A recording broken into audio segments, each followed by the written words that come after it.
So GameStop CEO made a statement today regarding the rise of digital downloads for games in the current marketplace. Here's what he had to say. Disc-based games will be around forever. The market has seen physical music sales down 50% from its peak and physical movie sales down 60% from its peak. But even in a doomsday scenario, disc-based games will be around for a long time. I see a complementary business where we sell discs plus downloads like the current console mode. That sentence makes no sense.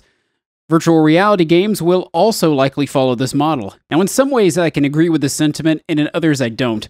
Disc-based games will definitely not be around forever, but we will see them gradually disappear as our internet infrastructure improves. We are rapidly seeing a transition to the full-on digital age, where people no longer collect physical media, but instead get their products on demand. We've seen this heavily in the music and movie industries with streaming services like Spotify and Netflix. What is currently holding up a more rapid transition in the United States is the internet service providers' chokehold on the data infrastructure. In many places around the US, and I'm speaking from experience here, the amount of data you can transmit over your home connection is often limited to the point of being third world at this point, especially in rural areas. I once lived in an apartment where the fastest internet speed I could receive was a 1 megabit per second download and 1 megabit per second upload connection for $50 a fucking month. Let me tell you, uploading videos to YouTube was hell. At this speed, I would have to run my computer and use my entire bandwidth allotment for a total of 83 hours and 30 minutes just to download The Witcher 3, and boy, let me tell you, it certainly would piss off my roommates. If you live in an area that supplies reasonable internet speeds, then consider yourself lucky. Much of rural America is stuck with these pricing models. The next issue is data caps. My current ISP only allows me to use 300 gigabytes in a month before they begin charging me for overages.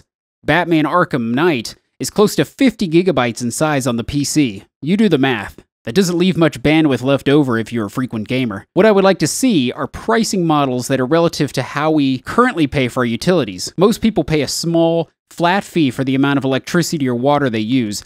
However, bandwidth doesn't work that way. Let me give you an analogy to explain. Well, let's say your water supplier decides that they're going to put some fancy-sounding packages together in order to add value to your experience. You can now get the deluxe water package, which will give you 300 gallons of water at the standard rate. Oh, but don't go over 300 gallons. If you do that, you're going to throttle your water pressure, and you're also going to incur fees for every extra 10 gallons of water that you use. So you try to turn on your bathtub one day, and you realize that you're going to take an hour and a half to fill up the damn tub, because they've decided to throttle your water pressure. So what the hell am I going to do? Well, you could always buy the Super Deluxe Water Package, where we supply you with the same amount of 300 gallons, but we double your water pressure. But we're still going to charge you for those overages. My point being that with other utilities, we pay for our usage, not for our throughput. There should be a small flat fee per gigabyte per month, and the top tier speeds should be offered automatically to everyone. This would eliminate confusion surrounding the system, and everyone would simply pay for what they use. If ISPs are concerned about a select few clogging up the data pipes,